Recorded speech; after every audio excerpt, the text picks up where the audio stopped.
चीन में तीसरा बेल्ट एंड फोरम रोड जारी है, जिसमें दुनिया भर से वफूद शिरकत कर रहे हैं। इस फोरम की सबसे अहम बात रूसी सदर पुतिन की शिरकत है। फोरम के पहले रोज चीनी वजारत खारजा ने शी जिनपिंग, जो कि चीनी सदर हैं, उनकी अहलिया के हमरा दुनिया के सरबराहाने मुमलिकत की तस्वीर जारी की। इस तस्वीर में रूसी सदर पुतिन चीनी हम मनसब शी जिनपिंग के साथ खड़े नजर आ रहे हैं। ये इस हवाले से भी अहम है कि 2019 के बाद पहली बार फेस टू फेस ये फोरम हो रहा है। दुनिया की नजरें इस फोरम पर टिकी हुई हैं, खास तौर पर चीन और रूस पर सबसे ज्यादा तवज्जो है कि वो क्या ऐलानात कर सकते हैं। फोरम में पाकिस्तान की नुमाइंदगी निगरान वजीर आजम अनवारुल हक काकड़ कर रहे हैं। चीन के सदर शी जिनपिंग ने 2013 में इस मंसूबे का ऐलान किया था। इस मंसूबे का मकसद तारीखी सिल्क रोड को बहाल करके आलमी तजारत को बढ़ाना है। BRI की वजह से पार्टनर ममालिक में तजारत में तेजी आई है। मंसूबे से वाबस्ता ममालिक की आपस में तजारत की सालाना शरह नमू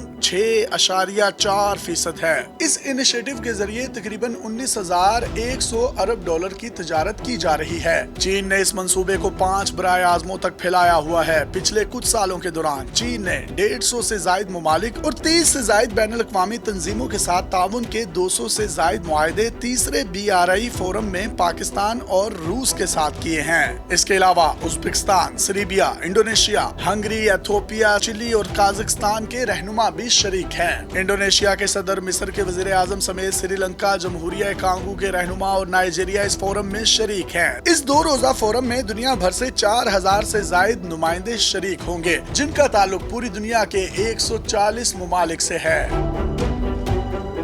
चीन के सदर शी जिनपिंग ने great hall of the people में फोरम की इफ्तिताही तकरीब से खिताब किया। उनका कहना था कि तीसरा बेल्ट एंड रोड फोरम एक मुंसलिक दुनिया को फिरोग देने और इनफरादी और इज्तिमाई तौर पर खुशहाली का सबके लिए रास्ता खोलने में एक मुआवन किरदार अदा करेगा। पाकिस्तान भी चीन के बेल्ट एंड इनिशिएटिव रोड का एक अहम हिस्सा है। यहाँ पाक चीन इक्तसादी राहदारी या CPEC के नाम से गुज़िश्ता 10 सालों में अरबों डॉलर्स की सरमायाकारी से मुतादिद मंसूबे मुकम्मल किए गए हैं। CPEC के तहत तवानाई, शाहराहों, बंदरगाहों समेत दीगर शोबों में 30 से जायद मंसूबे मुकम्मल किए गए हैं। CPEC की वजह से 2,36,000 से जायद लोगों को रोजगार मिला है। इसके तहत सिर्फ तवानाई के 11 मंसूबे लगाए गए हैं, जिनसे 8,000 मेगावाट बिजली पैदा की जा रही है। अब पाकिस्तान और चीन मिलकर CPEC को अफगानिस्तान तक वसअत देने जा रहे हैं। इससे खित्ते में तरक्की और खुशहाली की राह हमवार होगी।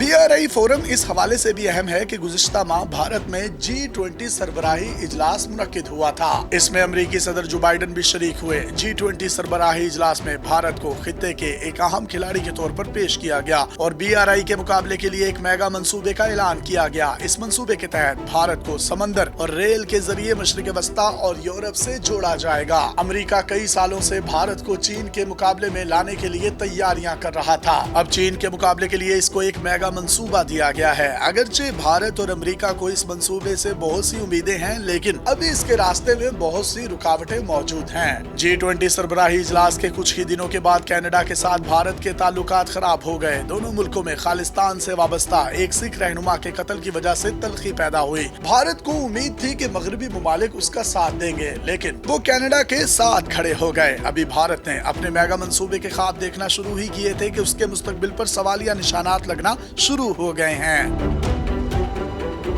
दर हकीकत अमरीका ने चीन के बेल्ट एंड रोड मंसूबे के मुतबादल के तौर पर कई मंसूबे बनाए, लेकिन इसकी ये काविश जाया गई क्योंकि अमली तौर पर कोई काम नहीं किया। चीन का बेल्ट एंड रोड मंसूबा अपनी कारकर्दगी की वजह से आलमी सतह पर मईशियत की बहाली में वाक़या नुमाया किरदार अदा कर सकता है। अपने मेजबान यासिर शामी को पाकिस्तान के सबसे बड़े digital media network daily Pakistan से इजाजत दीजिए और देखते रहिए डेली पाकिस्तान। अल्लाह हाफिज।